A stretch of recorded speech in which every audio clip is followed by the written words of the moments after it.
அம்மா நான் பெரியம்மா வீட்டுக்கு போய் பெரிய டிவில பொம்மை படம் பார்க்க போறேன். சரி பாய்மா.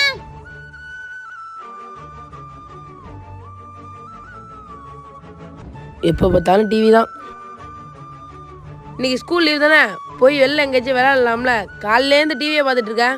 நான் ஏற்கனவே கருவாடு மாரி தான் இருக்கேன். இந்த அடிக்கிற வெளில போனா உண்மையான கருவாடா ஆயிடுவேன். சரி தங்கச்சி, நான் உனக்கு செஞ்சு தரேன், அதை குடிச்சிட்டு வெளில போ. நீ கருவாடெல்லாம் ஆக மாட்டேன். எங்க பெருமா வீட்டு வாசல்ல காய்ச்சி தர்பூசணி பிச்சுட்டு ரொம்ப நாளா இருந்தா ஆயிடும் பழசு. நல்லா போட்டு அலசுன்னு தர்பூசணி அலசி விட்டு அப்படியே நம்ம தர்பூசணியை ரெண்டா அரிஞ்சு தர்பூசணி கீத்தா போட்டதுக்கு அப்புறம் நம்ம போட்டு தர்பூசணி கீசை சின்ன சின்னதா கட் பண்ணி ஜார்ல போட்டு விட்டு அதுக்கு மேல தேவையான அளவுக்கு ஜீனியை சேர்த்ததுக்கு அப்புறம் அதுக்கு மேல 4 ஐஸ் கட்டியை போட்டு மிக்சியில போட்டு அடிச்சு ஒரு கிளாஸ் ஃபுல்லா வழி ஊத்துனா அவ்வளவுதான் தர்பூசணி ஜூஸ் ரெடி. இங்கதானே நல்லா இருக்கு.